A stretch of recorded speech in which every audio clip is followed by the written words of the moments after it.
geez, I mean, just crazy stuff. Crazy stuff. The Buccaneers are expected to fire Byron Leftwich, according to pewterreport.com. Now, it's not hard to see why, right? You guys can see the scoreboard above my head. The Bucs literally just lost to the Cowboys a few minutes ago, 31-14. And I said it, before, and I'll say it again, the same problems that plagued the Bucs in this playoff loss are the same problems that have plagued the Buccaneers throughout the entirety of this season. The amount of screens that we have seen, guys being used just not out of position, but in just weird ways that don't showcase this team's strengths, has been very apparent on the offensive side of the football. And the coaching has not been great. It's not been great on the offensive side. It just has not been working. So the idea of the expectation that Byron Leftwich is going to be fired makes a lot of sense. It makes a lot of sense. And I've said this before, and I'll say it again right here.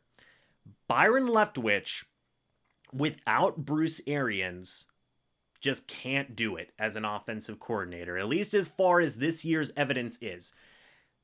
A lot of people are going to criticize Todd Bowles, okay? They are.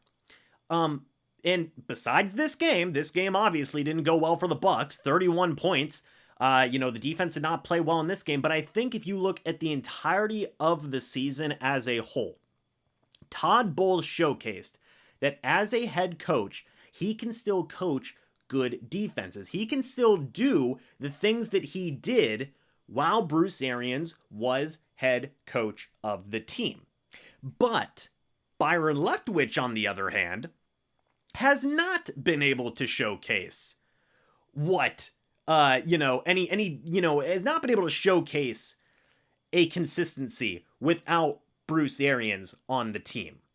Without Bruce Arians here, Byron Leftwich looks not, serviceable as an offensive coordinator in this league. Just point blank, simple as that. So there is plenty of merit to see. Okay, yeah, Byron Leftwich being gone, that makes a decent amount of sense. It just wasn't working for the offense at all. And at the end of the day, Byron Leftwich, was a part of Bruce Arians' staff. Todd Bowles inherited this coaching staff, the entirety of it. He didn't make any changes along the coaching staff. So there was just so many things that went wrong for Byron Leftwich's OC, playing guys in weird situations, starting Luke Gedeke throughout pretty much the entirety of the first half of the season until he had to start Nick Leverett by force. And there are some things that were out of his control. The Ryan Jensen injury, that was out of Byron Leftwich's control.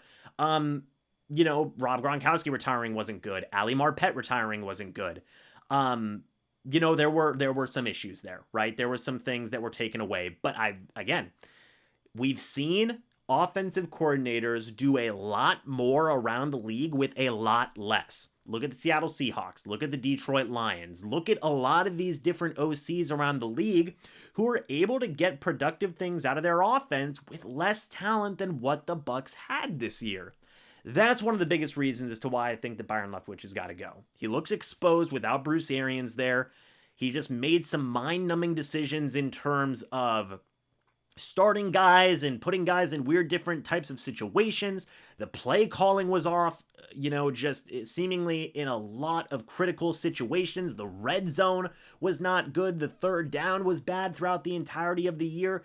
And it was just such a sheer drop-off between Bruce Arians being in the building with Byron Leftwich and Byron Leftwich being by himself without Bruce Arians. Such a stark difference. I think that you had to make a move. You had to make a change here at the offensive coordinator position. And we'll see who the Bucs decide to bring in as offensive coordinator. There's going to be a lot of names out there, 100%. And of course, somebody has to be the fall guy. The Bucs limped into the playoffs at 8-9. They get waxed in the wild card round. Somebody's going to be that fall guy. And at the end of the day, it's not going to be Todd Bowles. Todd Bowles can say to the Glazier family, look, I coached a pretty decent defense throughout the entirety of the year. I know things didn't go well in the wild card round, but the defense overall was good for this year. The offense, horrible plunge, horrible drop. And Bulls can say that and say, let me get an OC, my guy in, get my own offensive coaching staff in, and let's see what happens. So that's the move. The Bucs have fired Byron Leftwich, according to pewterreport.com. Crazy stuff. Right after the Cowboys win against the Bucs in the wild card round. Going to be interesting to see what the Buccaneers do here at the offensive coordinator position now, because it seems like they have moved on from Byron Leftwich. Huge news there, and it certainly makes a lot of sense as to why that move was made.